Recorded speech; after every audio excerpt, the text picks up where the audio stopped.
which in one of its sections is clearly designed to prevent him or people like him putting across a message which they feel passionately about and which could be heard within the confines of Parliament. I find that very worrying. I bullhorned Parliament 3 days before the law went into effect. George Bush carried out 9/11. Do you think some people in a cave were able to have NORAD stand down? Do you think that people in a cave were able to have all of this happen? It's a total and complete fraud. The New World Order is using terror to scare you into submission, and they will be defeated. And here in this supposed free country, when they're trying to pass a law to stop this, they're here to talk to us. I witnessed local activists bullhorning Parliament, and the local police didn't have a problem with that. But as soon as I got on the bullhorn and began talking about pertinent issues, they became very upset and enrolled me into some type of troublemaker database. You've got to understand that governments stand to gain from terror, to scare you into submission to attack. Dick Cheney, in September of 2000, openly wrote a document called Rebuilding America's Defenses, and he said we need a Pearl Harbor event. The U.S. government wants to carry out terror attacks to blame it on their enemies. 9/11 was a self-inflicted wound. 9/11 was an inside job. It was orchestrated. It was engineered by the globalists. A few weeks after returning to the United States, I then read in the newspapers in horror that I had indeed been enrolled in a terrorist database.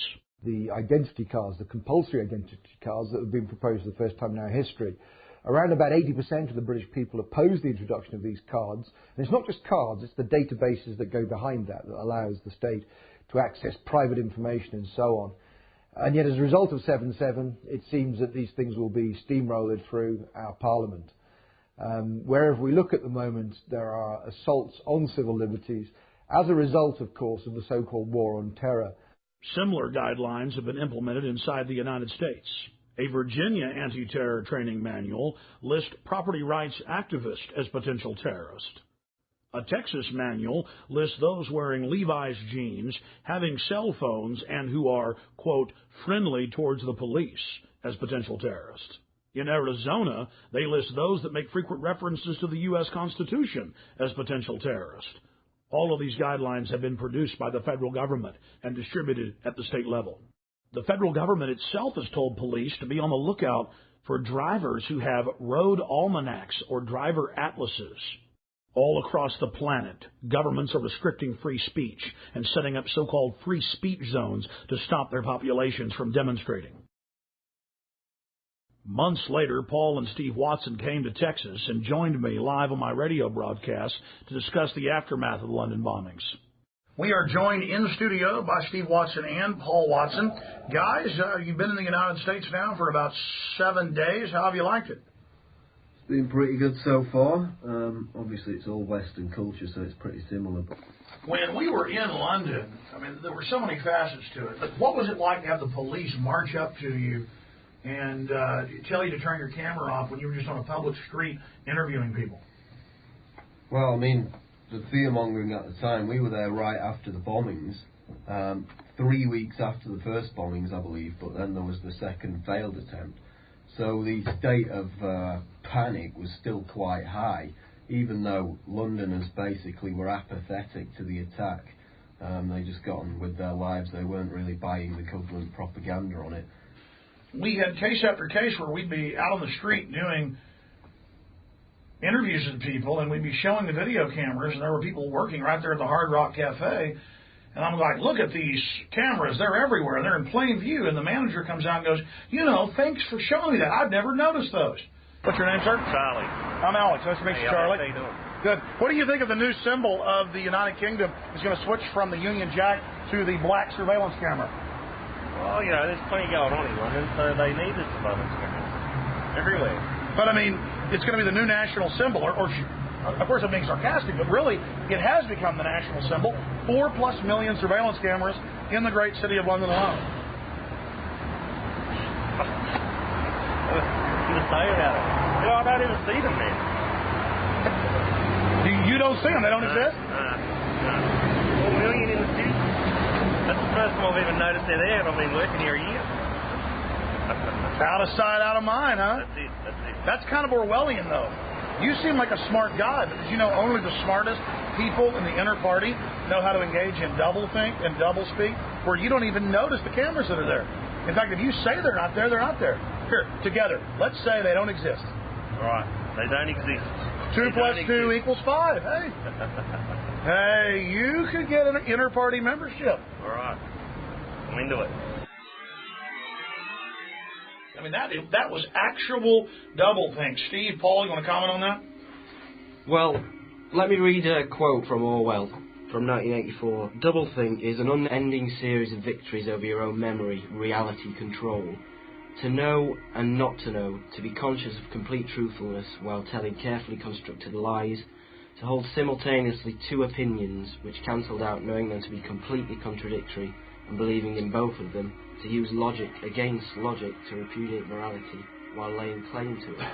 And this is exactly what we saw over and over again in London.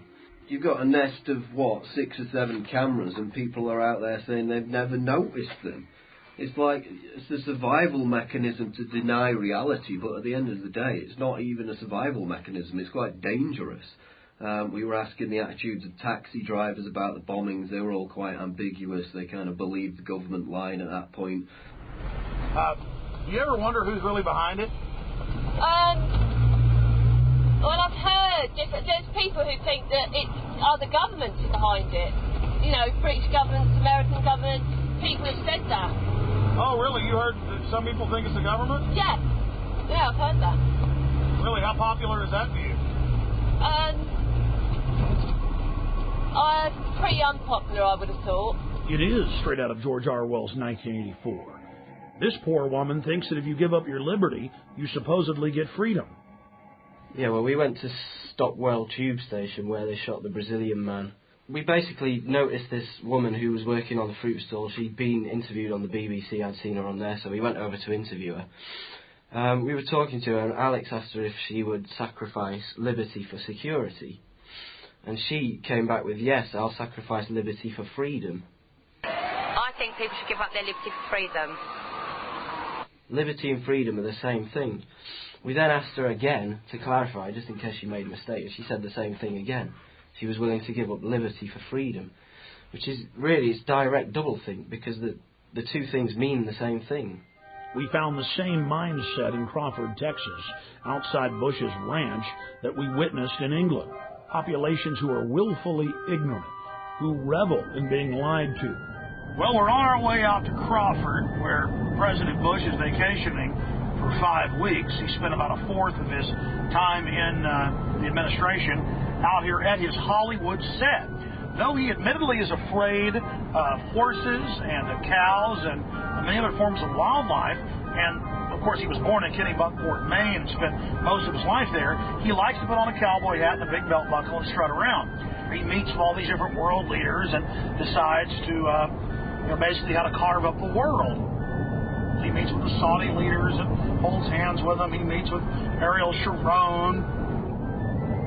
He meets with leaders from all over the world, but he certainly doesn't meet with the mothers of dead soldiers.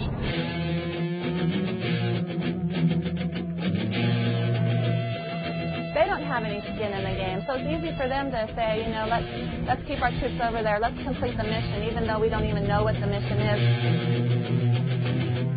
That's really a theme, that we got to get them before they get us. Do you think Iraq attacked us on 9/11? Maybe not Iraq itself, but the belief in the cause that those people have did. Yeah, absolutely. 15 of the 19 hijackers came from Saudi Arabia. The Bush is out at his ranch holding hands with the royal princes. But then we've got to go into Iraq. No, I mean, seriously, sir, it's a serious issue. I know where you're going. Where do you think we're coming from, though, sir? I mean, tell me. Well, you're trying to connect this, we're in bed with Saudi Arabia BS, and this is all a big farce to get Saudi oil and all that. That's not supposed to that. So our government isn't in bed with Saudi, okay. While in Crawford, we ran into Ray McGovern and spoke with him about Iraq. Ray McGovern is a retired, senior-level CIA analyst whose career spanned the administrations of John F. Kennedy to George H.W. Bush. His duties included sharing national intelligence estimates